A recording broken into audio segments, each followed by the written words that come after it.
This podcast was produced by OAR FM Dunedin with support from New Zealand On the Air.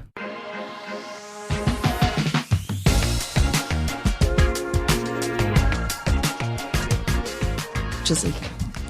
Look at that jazzy music to start off with. Welcome to the OI podcast, the Otago Institute podcast.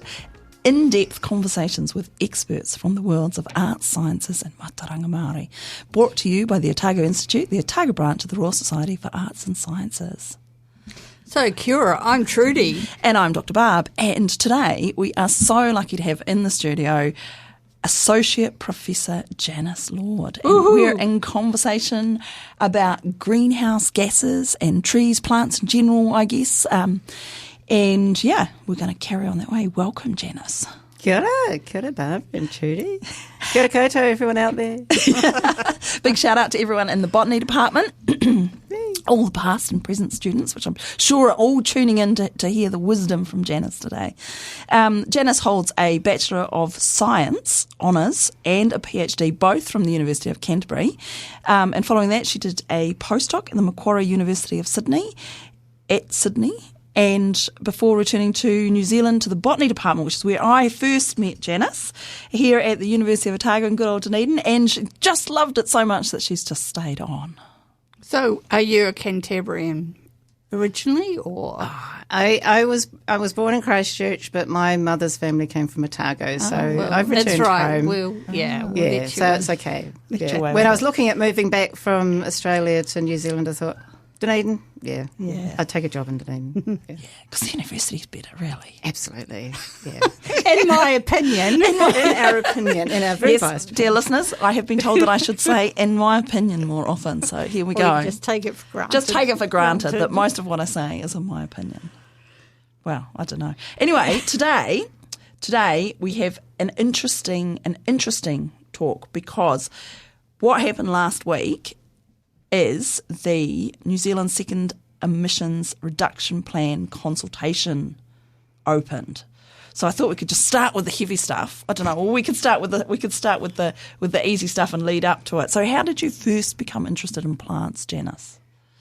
That's a big jump from the draft emissions Well, I plan thought we'd to start with the plants. easy stuff and warm up to it. Well, I was lucky enough to have a childhood where we had an orchard, which is now the red zone, sadly, or in the red zone. But it's still there. That's nice, isn't it? The red zone. It's the orchard. The orchard, yes. So I Yeah. spent my childhood sitting up trees eating apples, pretty much. Yeah, nice. And then we go on, classic Kiwiana family camping trips with the big canvas tent. And I was the littlest, so I had to crawl underneath and put up the centre pole. But coming down here to Otago to my grandparents and all the cousins, and going around the southern lakes and the mountains and the forest, it was just part of life. It was that backdrop to life that you don't realise how important it is until it's not there. Yeah. And I guess that's where your love of tussocks came from as well. That must be a... Yeah, I did from my that camping, and that led to your PhD. Well, partly. You have to really love something to study it for 3.5 years, right? I'm relatively short, and I did want to be able to reach the top of the plants I studied. So I actually made a choice to not study forest. And so I did my PhD in tussock grasslands, and then I got into the alpine, which is also short. Yes, you can sit in the sun, look at the I plants. see. And now you're sort of alpine, and pollination is a big thing now. Pollination. So still in the botany department, so you're kind of looking at pollination from the plant perspective, but then obviously the insects as well. insects that are doing it's the it, interaction. or the animals, because there's geckos and Yes. things that aren't insects, that are bats as well. Yeah, birds. But Yes. are you mostly studying the pollination from the plant perspective, or the... Well, you can't divorce the interactors, with these important kind of mutualisms. So looking at the plants, you have to understand what the animals are doing. And note to all the zoologists out there, when you're looking at the animals, you have to understand what the plants are doing. Well, last week it was plants and geology. Oh, no, that was zoology as well. No, that was zoology as well. No, there's a long-standing, plant History. zoology. Yeah. Anyway. And the fungi as well. So And the plants, fungi as well, fungi, yeah. plants, animals. It's all interconnected. It's all interconnected, and that's Yes. why really we're ecologists. Because I think would you class yourself more as a botanist or an ecologist? I Janice? say botanist just because I'm stubborn. But also it encompasses all those other aspects like taxonomy and ethnobotany, and plant symbolism, and plants and human society, and all of those fun other things that wouldn't be covered in ecology. And just in botany. And I just want to remind people that botany is a word. Botany's really important. That's so I call myself a botanist to my hairdresser. Yeah. What do you do? They say. And I say, I'm a botanist. And then there's stony silence. Yeah. So then, good point. What is a botanist? Well, it's more than a plant ecologist. Yes. Yeah. So a botanist, here I'm advertising the department. This is great. So a botanist has a wide-ranging set of knowledge that's kind of plant-centric, but would include the ecology, the taxonomy, the interactions with fungi. We have some great mycologists in the department, led by David Orlovich. Lichens, which are a whole amalgamation of all of the above. So being a botanist, you're talking about everything that plants interact with. So it's the whole plant world. A plant-centric world. It's a plant-centric world. Yes. It's the plant world and everything that interacts with the plant world, basically, whether it's people or cultures or societies. Or the taxonomy or the history or the paleobotany. So it's more than just ecology, plant ecology. It includes that. Yeah, it's more than the people that wander around the botanical gardens, It's more than just the plants. Yeah, it's more than just knowing the names of the plants. Yes. A lot of people have a very kind of down view on botany, if they know what it is, where they will say, it's just remembering names, and that may. And you've got a beard and corduroy pants, and you carry around a speculum with your plant samples. Yes, so that's a different type of speculum to what you get in your doctor's office. Yes, true. We should make that quite clear. Though I'm talking about the glass Edwardian case that early collectors put their specimens in, so they didn't get squashed. Yeah. Which was also called a speculum. Sorry. Thank you for pointing that out. That could have been embarrassing. I don't know if I've made it less or more embarrassing. I think we'll get more listeners. Anyway, so you do get quite a few strange comments. I once got someone, when we were moving, and the mover said, what were you? And I said, I'm a botanist. And the mover said, and I think they thought it was like a lobotomist. Oh, so they kept a wide berth. Yeah, it's just the weirdest reaction I've ever had. But I do get a lot of people thinking that I'll be very good at helping them grow their roses, and I'm just like, that's really not. That's like a whole different field that you go to. Botanists can kill pot plants just as good as anyone else. It is true that inside edge. I mean, it is true that a lot of botanists really love plants. That is true, and so they probably do have an affinity for gardens and pot plants. My garden's very weedy, but at least I know the names of the weeds. Oh, that's true, yeah. Anyway. So that's just a brief. That's what. So that's what you do. Now, how much, we were talking about greenhouse gases, so I thought we'd just have that little intro into Janice and what Janice does.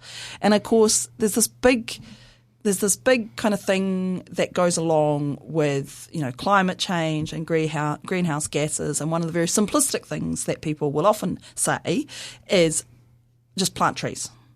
And this drives me nuts. But I thought I'd let you have a go. Well, first of all, let's just sort of do some background on where plants fit into the whole greenhouse gas equation. Yeah, let's go right back to the back. Botany 101.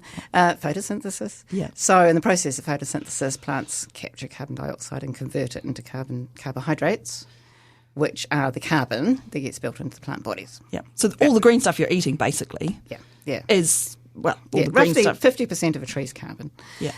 When plants die, that organic matter goes into the soil, microbes digest it, carbon gets into the soil. If you wait long enough, it becomes coal. Or peat.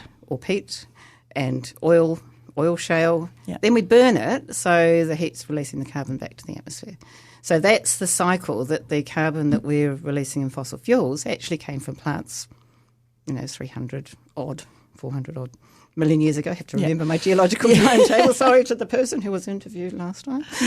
So, I guess the thing about that is that the coal and the oil and everything that we're burning, it is derived from plant matter. Yes. But the problem with it is that it was laid down in the ground and stuck there over millions of years, and that was a lot of time. And then, of course, the plants that are here on the planet today can't suck all that carbon dioxide out of the atmosphere as fast as what we're releasing it, because we're releasing millions of years worth of carbon in a very short time, and basically in a couple of hundred years since the Industrial Revolution. Yes. So your thing about can't plant trees, is that because we can't plant them fast enough? Well, should we? Should we? That's There's sort of the big question. Yeah. So in New Zealand, I would say that the big question is, should we plant trees?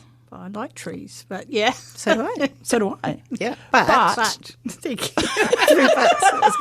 Crikey, I might butt out. So I'll let Janice go. I was about to say, we haven't been drinking, honestly. No, we haven't been drinking. So planting trees obviously will take carbon dioxide out of the atmosphere. But it just puts it aside till later on. It stores it. Trees don't live forever. Yeah. They will rot and release that, or if they're cut down, as in a plantation forest, then that carbon part of that gets released. Some of it gets embodied in houses built of wood, but some of it gets released. So it's not a permanent solution. Especially if you're doing slash and burn, right? So if you're cutting down the trees and then all the branches and leaves and everything, you're just burning them.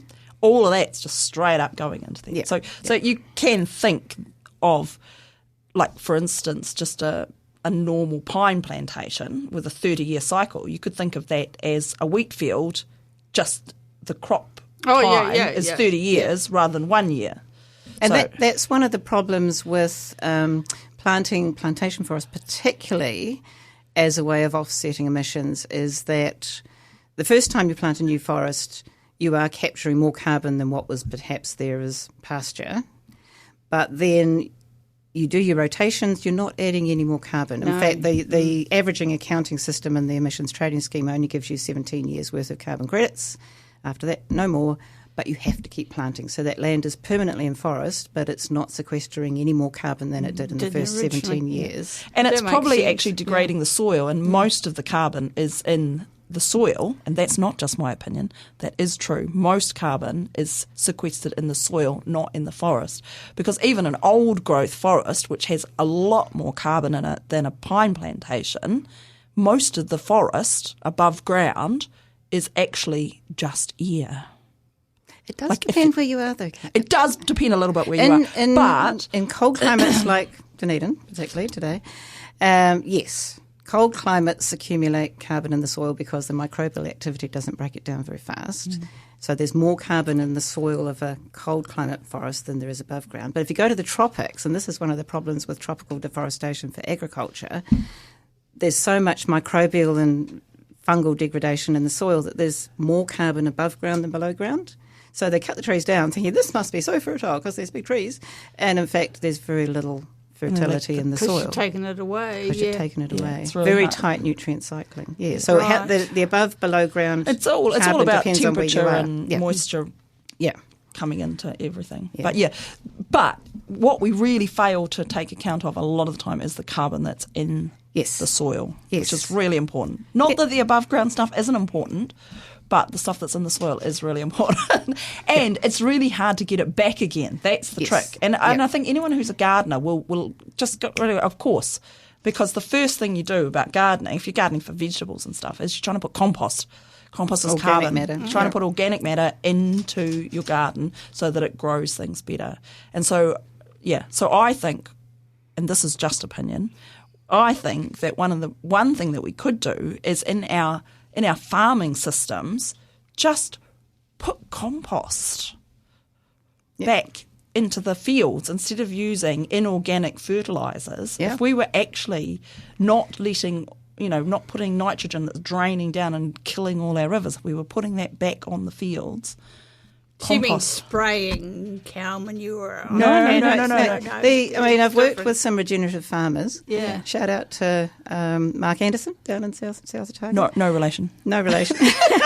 Regenerative dairy farmer, and I've had some students working there. And one of the whole aims of regenerative agriculture is that you do that. You have a diversity in the pasture, plants with different rooting depths. They're getting carbon deeper into the soil, stimulating a diversity of microbes, which builds up soil carbon. And we've shown that the way you farm on agricultural land can really change how much carbon is in the soil. But it's really difficult to measure. Okay. Yeah. Really different. It's so easy to count trees. Yeah. Right. Relatively. It's not that easy to count trees. But count trees, relative to you know How how can you old see they are. the tree for the forest? But So it's really easy in the averaging Drones. tables to say, well, if you've got a pine tree in this part of the country that's this old, it's got this much carbon. Oh, okay. And part of the problem has always been is that people have been doing these shortcuts because they'll go, okay, there's a pine tree growing in, like a pine tree growing in perfect conditions in this part of the country, and they just make these real tubes of carbon and estimates, and then they just multiply that up by the perfect amount. And of course that doesn't really work because you're missing a whole lot of things, and you're taking one number and you're estimating around, and your error just gets propagated and propagated and propagated. And what I found when I was studying this a while back was that grasslands, they were taking values for comparing carbon in grasslands to carbon in pine plantations. They were taking these cylinders of carbon from the pine plantations, and the grasslands that they were using were annual pasture grasses, and they were comparing that to our tussock grasslands. Saying it's grassland, therefore. It's grassland, therefore it's the same, and just using the numbers for an annual green pasture on a flat ground, and using that for our tussock grasslands, where you've got these massive snow tussocks, Kinocloa species, absolutely. which can be 800 years old, Yeah. you know, and with deep root systems. Deep root systems. Yes. And then again, you get back to that whole thing about how much carbon is in the root system, is in the ground. In the ground, yeah. So, to answer the question about planting trees, yes, depending on where it is. But if it's an old growth tussock grassland, No. the answer is clearly no. Oh, heavens the no. best thing you can do Yeah. for carbon in a tussock grassland is leave it alone. And don't graze it. Yeah. Don't burn it. Here's another really interesting thing about grasslands. There's been some work in California where we've had so many forest fires, modelling that given fire frequency and increasing frequency with climate warming, it's far safer to invest in carbon sequestration in grasslands because it's below ground. Because it's below ground. And you're not going to lose your carbon stock. Yeah, it's true. Yeah. As soon as the forest burns, It's you've gone. lost your carbon Yeah. stock. And it's a massive insurance problem. So if you're putting all of these forests in for carbon sequestration and it burns, who pays for that lost carbon? Massive insurance problem. Yeah, I hadn't thought of it from an insurance angle. So yeah. grasslands, old growth tussock grasslands are actually, I think, should be a really valuable part of our suite of carbon sequestration. It's actually a really good tools. idea. Because the thing about tussock grasslands is that you can burn them and they'll come back. Yeah. The trouble comes when you burn them too regularly. Yeah. Or burn and graze at the same time. Or burn and graze Yeah. at the same Yeah. time, because then you get that flush of green that comes after the burn, and that's what the But sheep that's go just- for. yeah. And then if that gets grazed away, then you're depleting the Because the early tussock. historic accounts of tussock grassland, the tussocks were brushing the horses' bellies. Yeah, it And you sounds don't see that amazing. size No. these days because of grazing and burning. So you're saying 800-year-old tussock? Yes. Yeah. Yeah. I mean, they're like trees with no trunks, basically. They're like, because they're basically just the same plant is sitting there, and it's making new tillers, like the little bits of grass that come, like a lemongrass, lemongrass stalks. Yeah. One lemongrass stalk is a tiller, basically. Yeah. So if you think of that as a big snow tussock, and then every year they're producing more of these tillers. Yeah. And the other really important thing with grasslands is all the work that Alan Mark, Sir Alan Mark, our icon, did Patron on, of the OI. Well, there we go. On that paired catchment study showing that the water yield from a tussock grassland is much greater than the water yield from a catchment that's been planted up in pines. Oh, So if we're talking about, DCC land, how to sequester carbon but maintain, good water yield for the city water supply, tussocks, hands down. Tussocks. Tussocks, hand down. Hands down. Yeah. And to be fair, that's actually why the Dunedin city boundaries are as big as they are. Because when they set them, they wanted it to include the water catchment, which was tussock. So they thought about that. I think they do sometimes, just Sometimes, in my yeah. opinion, But now there is this rush to plant pine trees, and I know as you drive from Milton inland, going towards Roxburgh, there's now the hills are becoming dotted with little pine trees, little seedlings And all along that road. It's not just the ones that are planted either. That's what annoys me, is that the plantations don't seem to have any obligation to control the wilding pines that are going off around them, because that shouldn't be our personal money through ORC rates, paying to get rid of wilding pines. Someone has planted those pine forests and someone is making money from them. They're a business. That business should be, in my opinion, should be liable for the destruction that they're causing around the place. And if that's because they haven't controlled their wilding pines, then they need to control them. Absolutely. They need to be... Because you have to control your other weeds you spread around. Yes. But you have to control your dog. Pine is not listed as a noxious weed because it's also an economic crop. Well, we're saying pine, but there are a number of different species that are wilding conifers. So that's the challenge, isn't it? Like, a lot of these things have an economic benefit. It's about how do you find an equal economic benefit, but something that adds value to sequestering it's and also, all that. I think also there's a question as to the economic benefit, because some things, and I'm not saying that we should get rid of the whole of pine plantations and the whole of forestry in New Zealand. I understand that that's a thing. But I also think that when you're thinking about something as an economic crop, you can't just do one column for all the pros, right? You've got to actually add up. In the defence of economists, they would do that. It's accountants that just have columns for figures. Right. And economists should take into the account, having to recover the wilding pines that escaped over the fence. They would account all that kind of stuff. In defence of the non-economists, I would say the key word there is should, because they don't always do that. It depends when you're talking to an accounting. Anyway. But I think New Zealand as a forestry provider, we have to, because if you look to Europe, there's been new legislation coming in the EU about environmental impacts of agriculture and some, I can't remember that, but it was the requirement that a certain percentage of land needs to be set aside for wildlife and nature. I mean, that came into the UK decades We ago. are so far behind the ball. Yeah. And at some point, I guarantee that our agricultural exports will be challenged because they're not meeting those environmental criteria. And that has real economic downsides because our brand is pure, clean, green New Zealand, 100% pure, all that. And that's the only reason we can sell stuff from the other side of the world that other people make closer to the markets. Yeah. We have a reputation. If we and damage that reputation that, at the moment, I think. I was going to say, in my opinion, it's under risk already. It's seriously under risk. Like dairy through the Canterbury, like when you see big dairy. Or up around Tekapo and up around there, kind of thing. And I think the thing that's changed in the last maybe 10, 15 years is it's not little family farms anymore. It's not this family's lived on this place forever, for the last 3 generations, whatever, and they have some affinity with the land. As soon as you break that affinity with the land and you've got a corporation running it, then you need regulations, and you need really strong regulations, because otherwise all you're thinking about is the dollar sign. Yeah, you lose that connection, that sense of responsibility for the environment. Yeah, and that's not to say that every small farmer is fantastic. Or every corporate is terrible. It's terrible, but I think that there is some generalisation there, and I can see a really clear mechanism for it, and that is that affinity with the land. I did some research with an economist, Victoria Kahui, and Zara Walton, who's a social scientist. We actually interviewed farmers when the National Policy Statement for Freshwater Management was released.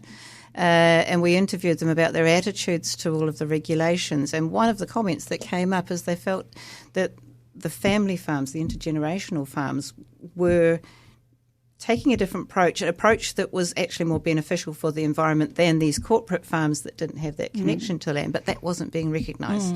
They had less capacity economically often to meet the requirements of the regulations because they didn't actually make as much money as the corporate farms, and yet they had higher biodiversity values because they didn't push the land as far.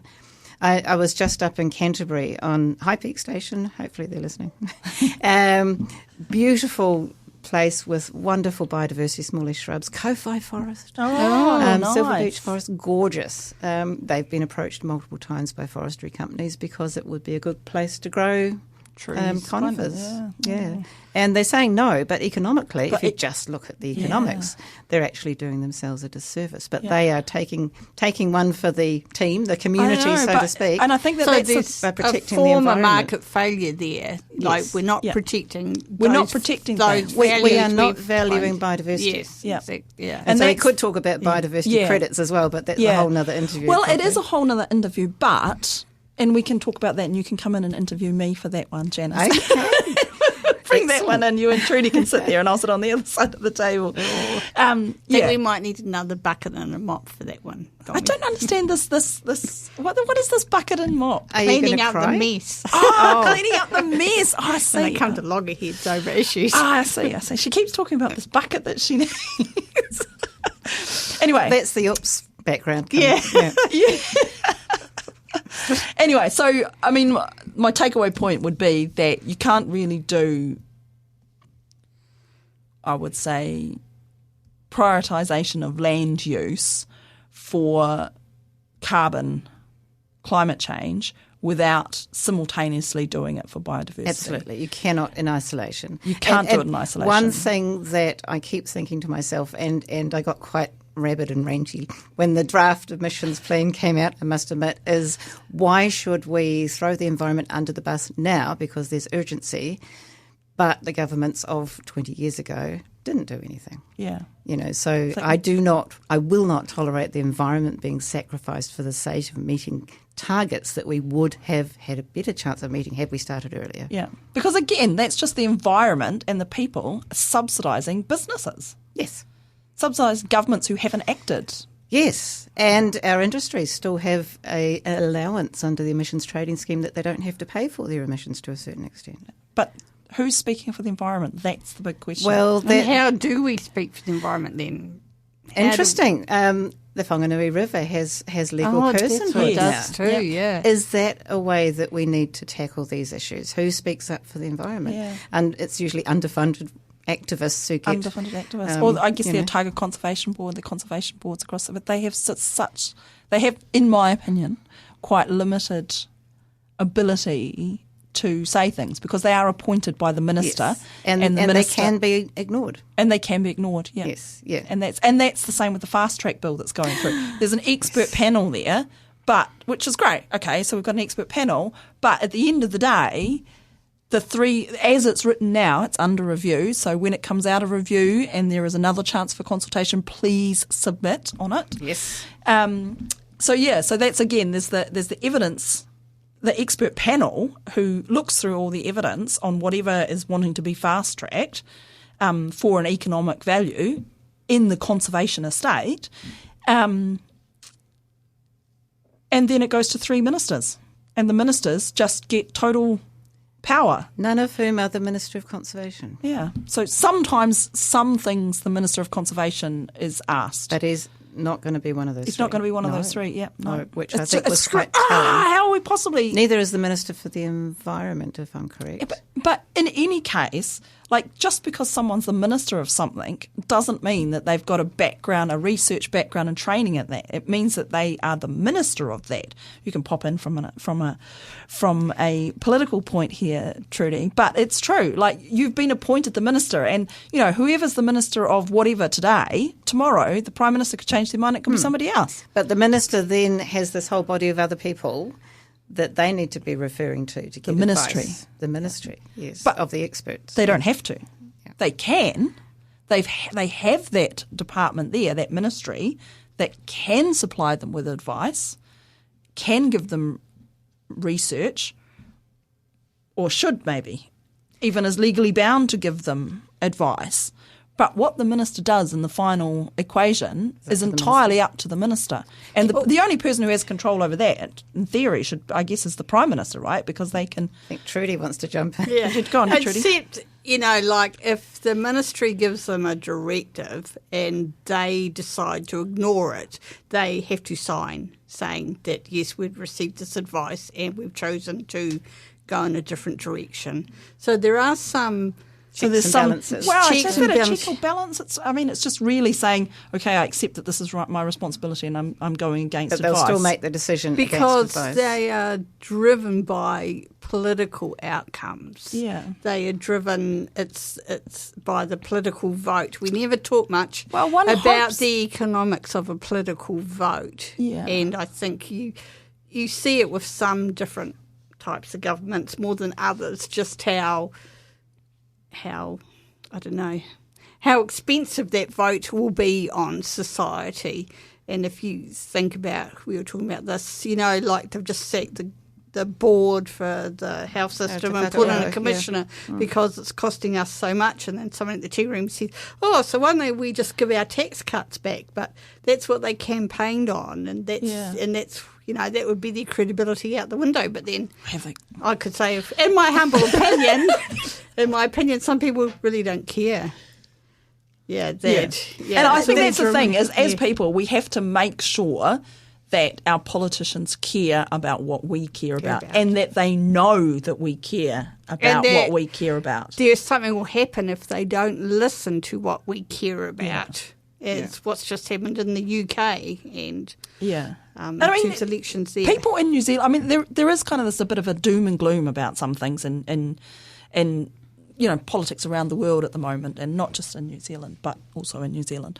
That you can't change anything. You can't. What's our small voice going to do? How's it going to change anything? But that's not true, because in New Zealand, environmental issues have changed the government, and I think Manapori taught us that. Is that did change the government? That was a massive campaign point, and the government changed. And also overseas, look to New Zealand. I've been surprised travelling around when people actually hold New Zealand in such high regard because of things like that. Yeah. That we have achieved things that haven't been able to be achieved in other countries. And they say that not only in ecological circles as well. It's just, we used to have quite a voice of being independent voice of reason. We could slide in and negotiate ways between two fixed points because we are kind of benign. We're not a threat in some ways. Like we're going to launch an armada and attack Australia next week. Yeah, small polite. Small and polite. Yes. But that's how you can get things done. Yeah. When they're at a sticking point. So I'm going to suggest getting back to carbon. the second emissions reduction plan. So that's what it's called, folks, the second emissions reduction plan. And it's a sort of a series of emissions reduction plans that kind of accrue over time, and then as one has been used, it reaches its time that it was for. Then there's another one. They're like a budget that a government does every year. Sounds like a diet to me. Yeah.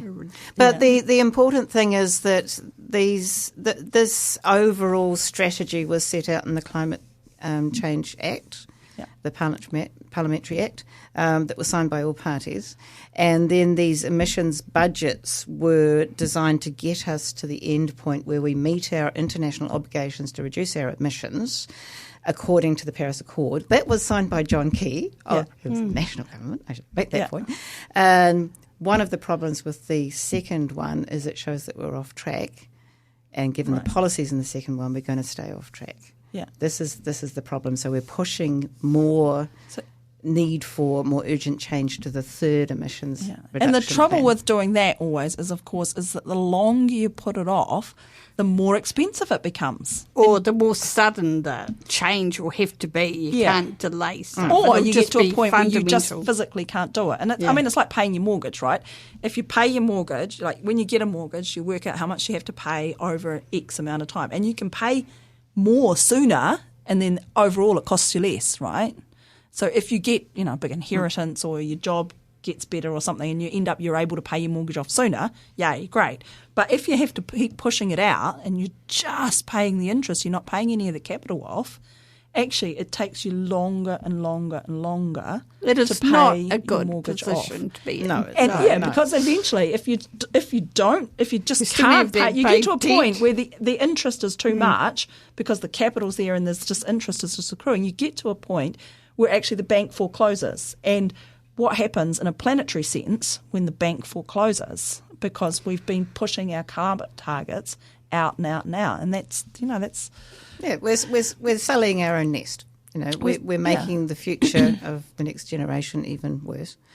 It's a hard thing to get people to care about because if they're struggling to buy groceries today, why should they take a hit to make the environment better in 50 years' time? Yeah. It's a funny thing because it's kind of this long-term thing. And I think it's also because, climate change is the thing that's happening. And that's what we all talk about, how to stop, how to ameliorate, how to reduce our emissions. But the symptom of it is actually more cyclones, Cyclone Gabriels, more floods, more big extreme weather events, pollution, more fires, more pollution. All those things are what, and so they're not immediately in people's minds, I think, tagged to the same thing. People don't immediately think Cyclone Gabriel. That's. But the modelling that was done at the time, I can't remember the probability, but there was a high probability that the intensity of that Cyclone Gabriel, was exacerbated by climate change. They did a lot of modelling and it was pretty clear-cut that it wouldn't have been that strong had it not been for the changes in I thought the there climate. was quite a bit in the bog standard media about the connection between Gabriel. Oh, there is. There is. I think it's just like on a but it's now getting to the point body of type point of view. What can we do? It's sort of it's one of those big problems. It's like, well, what can I do? And I think that's the problem also with it is that individually, yes, we can do stuff and we can recycle and we can whatever. But actually, the most important thing I think we can do is make our governments do things because they are the ones who have the power to actually do things on a big scale and they have the power to make corporations and big industry change. Yeah. And really, it's just pushing the buck to make everybody feel guilty because we're not doing little things. Yes. Because it's great, and if lots of people do little things, and it does make a difference. But lobbying and making submissions is critically important. Yeah. Because really it's the big emitters. It's the way we do industry. It's the way we do transport. It's all those big decisions that are affecting our emissions profile for the next 20 years. They're critically important, and that's why submitting is critically important. Even though you get submission fatigue. Yeah, you do get submission fatigue. It's hard. Yeah. But I mean, we had Gretchen Robertson along here a couple of interviews ago, and we were talking about public transport and making a submission to the ORC and about public transport. But half of the funding for the ORC is in charge of public transport for Otago, but half of the funding from that comes from central government. So that means that if you want to have an effect on public transport, which will have an effect on carbon emissions, then you need to be submitting to the ORC to tell them that you want to do it. You need to be submitting to the DCC, but you also need to be submitting to the central government. Yeah. And you just need to, and that's really the thing is that it has to be government at all levels have to be working it. And in some ways, if central government decides things, it comes down, it's harder to push it back up from local government getting central government to do things. And transport was mentioned in this second draft emissions reduction plan. Yeah. So that's certainly anyone that cares about transport can make a submission. You don't have to submit on the whole plan. You can just pick the transport part or the sustainable business part. Yeah. And I think that's actually something, that's a really good point there, Janice, because I think it's something that people get intimidated by and think, it's a government consultation submission. 128 pages. Yeah, how am I going to submit on that? And I think the key to that is you don't have to submit on everything. No. And you don't have to write it in any special language. You just write it in plain speak. This is what I think. I read this and I don't think it's right. And make it personal as well. I care about the environment because of this. This is why I'm writing this submission. And I think that's really important because, at the end of the day, politicians want votes. So they want to be able to say something. Appeal to the masses. And we are the masses. It's a market out there. Their votes up for sale. So don't be the quiet majority. I think that's the thing is that it's just about using that voice. And, a lot of people sort of brush off submissions and say, it's just no one reads it. People, they have to read them. They legally have to read them, and they do read them, and you can speak to them. So if you're not that confident of writing things down, just write whatever you want down, and then hopefully they'll ring you up and say, you've got 5 minutes on Zoom. When I think you make can put it? in your submission whether you want to talk Yeah, you or put not. it. You do. Yes. You tick a box to say Yeah. whether you want to talk or So not. it's a lot easier than it used to be. I don't think you have to send like 20 copies away anymore. It's all No, it's all electronic. online, and it's really the actual form is actually quite simple, and you can write out what you want in a Word document or whatever, and then just put it in type the it into the box, boxes, paste it into the box, and they just, you have to say this is me and this is where I live and I really am the person that I am.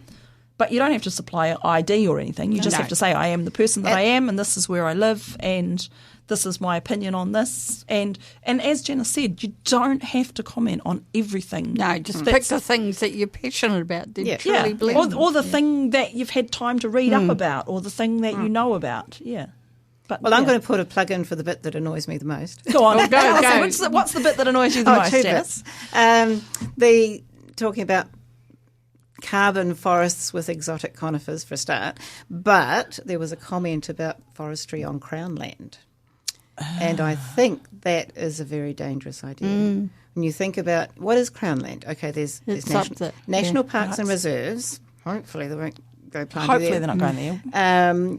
But there's all of that tenure review, unoccupied Crown land. There's a lot of Crown land that might actually have very high biodiversity values. Yeah. But it's not forest. But it's not forest. But I think the might is probably more likely a probably as well. Probably, yes. Because the reason that they went through tenure review, Yes, the is reason because that of the that diversity. portion Yeah. of that Yeah. piece of land was held by the Crown after the tenure review process was because of its either historical, cultural or biodiversity values. Yes. So- and if there is no on-paper value for those tussock grasslands that we love in Central Otago, Yeah. are they then going to fall victim to a government planting plan to put forest on on Crown land? That really concerns me. That was a major red flag. We can't do a lot about people choosing to put forestry on private land, and there are some horrific land use changes that are taking away food-producing land. I think we can do regulation of that. In other countries, they have done In regulation. we are Like in Japan Yes. and the UK, there are on an places international scale. New Zealand is the only place that allows monocultures of introduced species for carbon.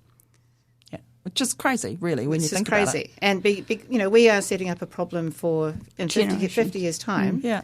You can't get that land back. Once And it's gone it's- into pines, it cannot go back into food And producing it's land. really clearly been demonstrated by the research that old growth native forest in New Zealand stores a massive amount more carbon than For longer. than pine.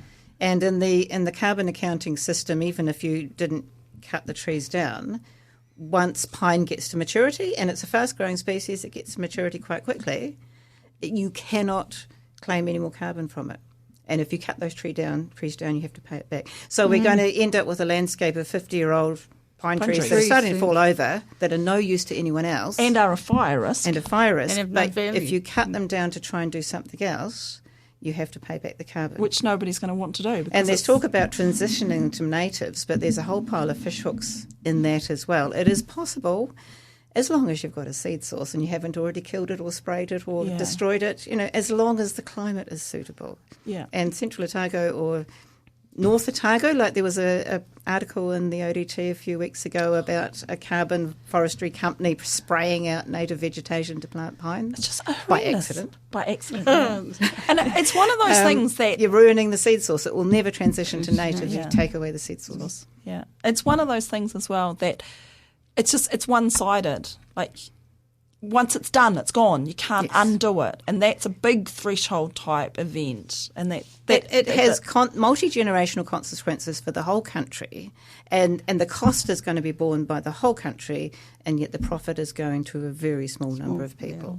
And that's a very Market failure. unjust situation. yeah, Yeah. and that's before we even get into discussions of principles of Waitangi.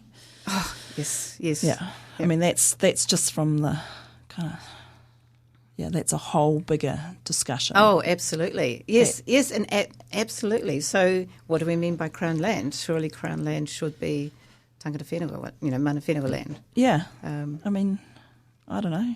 There was What is Crown land? These are good questions which we will come back to in another interview. In the meantime, I've got 2 links for you. that I'm going to put with the episode description of this episode.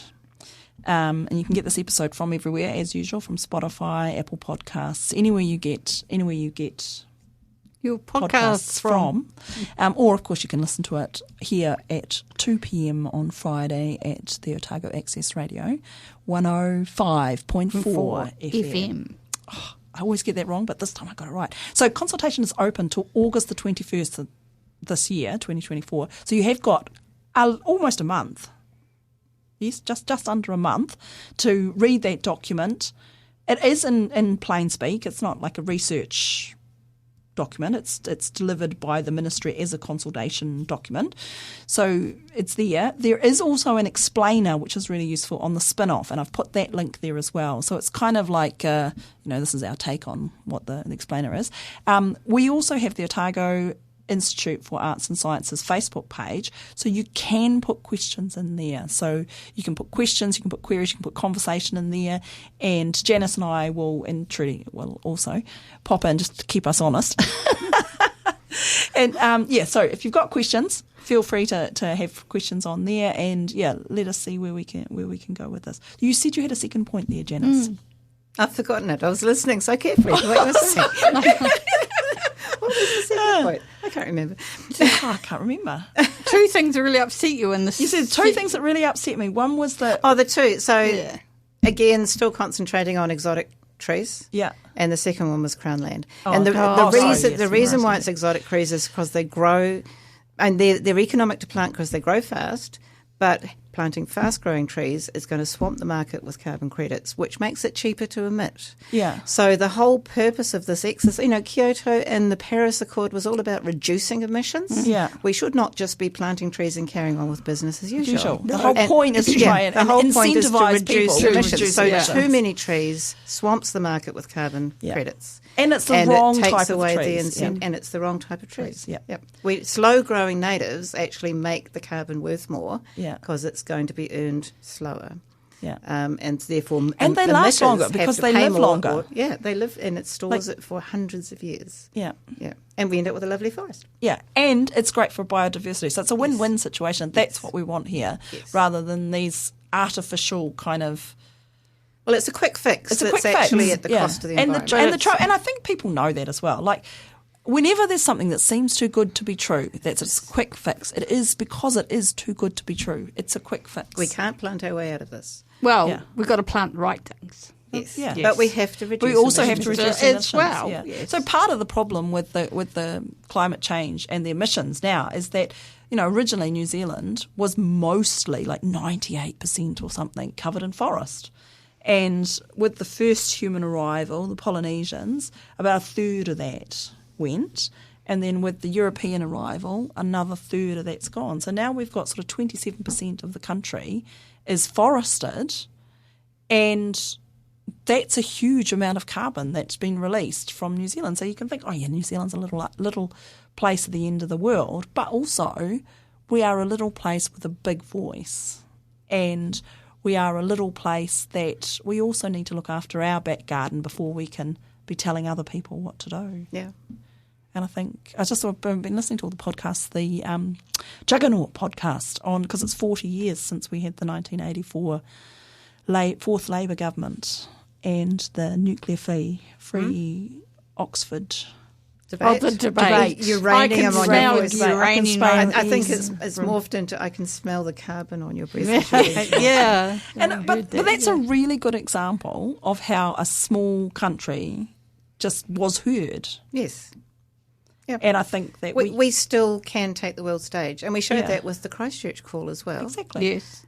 We can take the world stage, and we can be a shining example of how it can be done.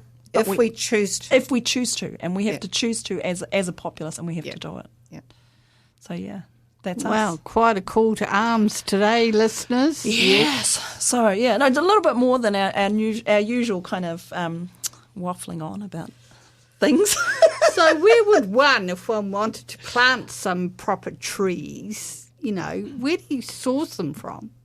as close to the place as possible and as similar we an could talk environment. another hour about that. No, Yeah. no.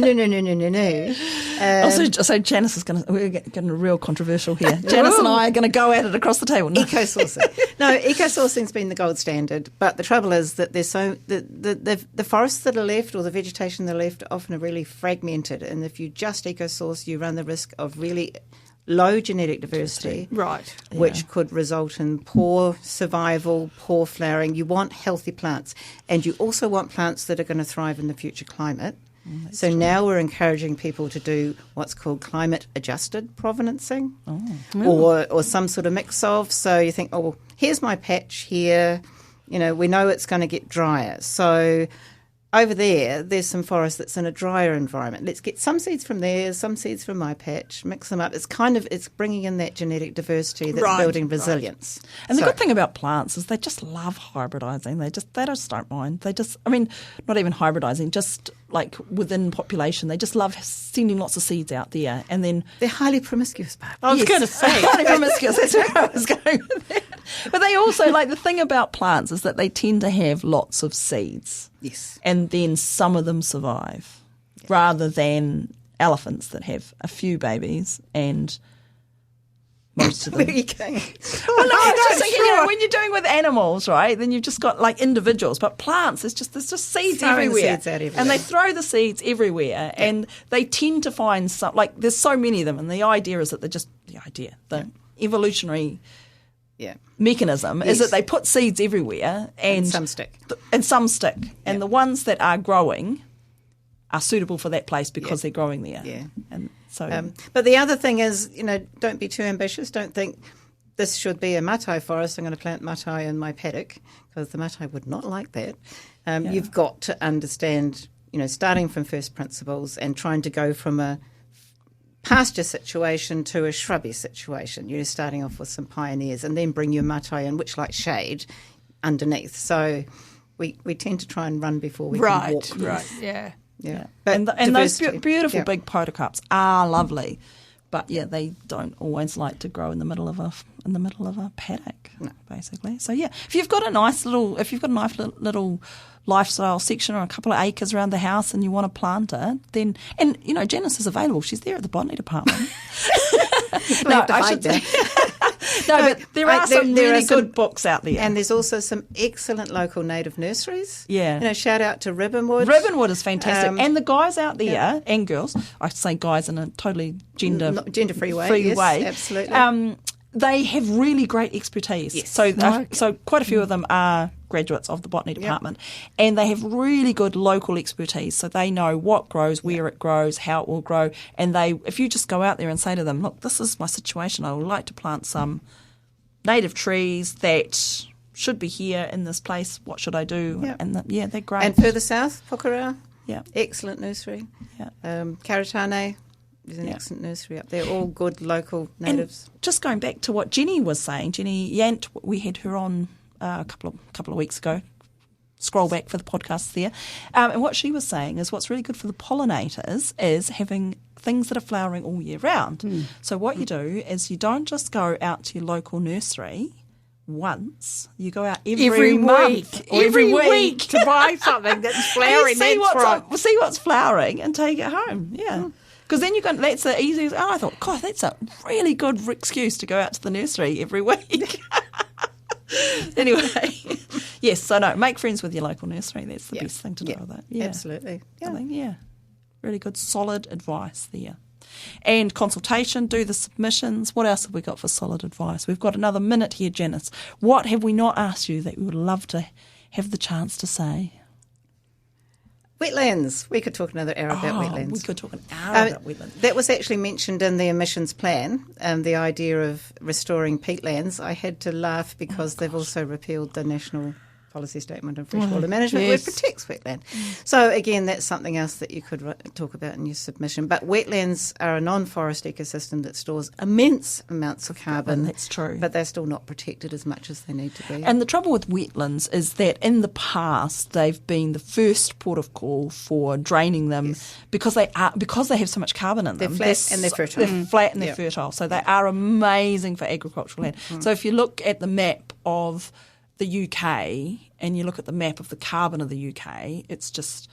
You can see the memory of those peatlands there because that's where all the market gardens is. It's all the high productivity areas are where the peatlands used to be. So if you love your whitebait, restore a wetland. Restore a wetland, yeah. And it's actually a really good point because one of the best things you can do on the weekend is take yourself, your kids out to Sinclair Wetlands because it's really close. The fish and chip shop at Waihola is fantastic and your fish and chips will still be hot by the time you get out to Sinclair Wetlands to the visitor centre there. And it's just a gold coin donation, I think, but it's absolutely beautiful and it is an example of a restoration of a wetland in progress. Mm-hmm. But what's there at the moment is amazing. And it's a boardwalk. You can't, unfortunately, take your dogs on the boardwalk. That's because of all the wildlife that's in there and the biodiversity. But it is a fantastic place to go for a walk because it's got this beautiful boardwalk system through it. And you can go right out on the wetland system. And obviously the boardwalk at Aramoana is another place to see really great wetlands. Mm-hmm. Yeah, but Sinclair Wetlands also has got that added layer of restoring mahingakai and cultural connection and all of those really important food species, which is fantastic. So, hey, Janice, thank you very much for coming in today and, talking to us about greenhouse gases and trees and whatever, Thank you very much. It's been wonderful. You've been listening to the OI podcast, the shout out for the arts, sciences and mataranga Māori. You can support this podcast by becoming a member of the OI. Check out the Otago Institute for Arts and Sciences on Facebook or our website. If you'd like to listen again to this episode or others from the series, look for the OI podcast on ORFM's website, oar.org.nz. Brought to you by the Otago Institute for Arts and Sciences, the Otago branch of the Royal Society of New Zealand. This podcast was produced by ORFM Dunedin with support from New Zealand On the Air.